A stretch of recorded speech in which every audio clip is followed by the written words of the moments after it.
My name is Bob Reeves, Deputy Clerk, U.S. House of Representatives. Since the start of the global pandemic, the U.S. House of Representatives has witnessed an unprecedented challenge to its continuity of business with an extraordinary impact on members and staff. The Office of the Clerk has been deeply immersed in efforts with other House organizations to ensure that the critical legislative functions of the House chamber continue uninterrupted. My focus here is on changes implemented on the House floor. Additional changes have been made at the committee level to facilitate their processes. The changes I will discuss required policy changes and the passage of legislation. We made use of existing technologies to automate manual processes and didn't require the issuance of any new equipment. Since the technologies we used already existed, there wasn't any additional cybersecurity concern, but we were certainly aware that the bad guys might pay more attention to them. We also tried to maintain our commitment to data transparency. I will highlight 3 of the changes that were made: e-hopper, proxy voting, and the electronic submission of committee reports. The first one, e-hopper.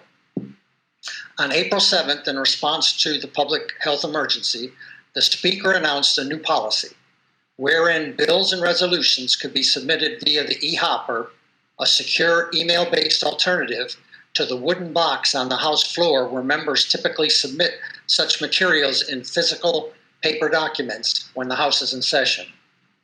Members and staff may use the e-hopper to submit bills for introduction, constitutional authority statements, and additional co-sponsors.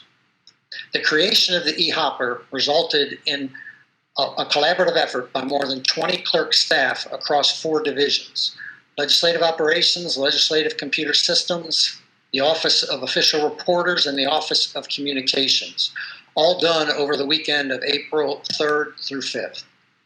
On April 6th, we posted an e-Dear colleague from the clerk, an e-hopper quick guide, and a staff authorization form on the House intranet, which is cleverly called HouseNet, before the Speaker made her announcement. On April 7th, the e-hopper and associated back-end processing went live. Members have introduced nearly 2,000 bills electronically since it was implemented. This has become a very popular capability, particularly for staff who are working remotely, and we received more introduced bills than we normally do, especially during our shortened pro forma sessions. We've begun to look at a more permanent potential e-hopper solution. The second change, proxy voting. Pursuant to the passage of H.Res. 965, the House authorized remote voting by proxy on May 15th for a period to be designated by the Speaker. The Clerk's immediate office, Legislative Computer Systems, Legislative Operations, the Office of Communications all collaborated with House leadership to create HouseNet updates, a method for tally clerks to publish validated forms as soon as possible, and a secure email address to which members can submit their proxy vote letters. Members are required to submit a signed letter, either electronically via email or through regular House mail, to the clerk authorizing another member to vote on their behalf before the start of the vote, which the member chooses to vote by proxy. Members are expected to have confirmed with the designated member that they agree to and are able to be their proxy. Clerk staff and leadership staff have a list of members expected to vote by proxy for each vote. We took advantage of an existing manual voting process where members can fill out a well card to cast their vote when they don't have their electronic voting card with them.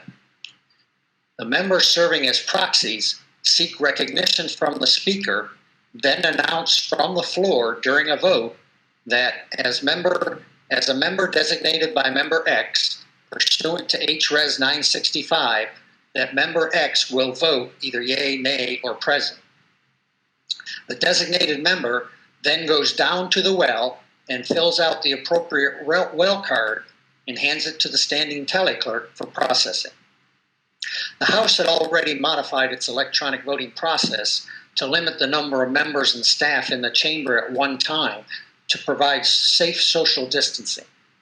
These changes have greatly slowed our typical voting process, where previously limited to 2-minute vote can now take an hour in order to maintain proper social distancing.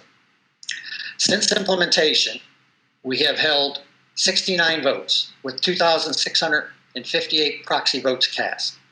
During a single vote, the highest number of proxy votes recorded was 72, and all roll call votes taken with proxy voting in effect have received at least 28 proxy votes.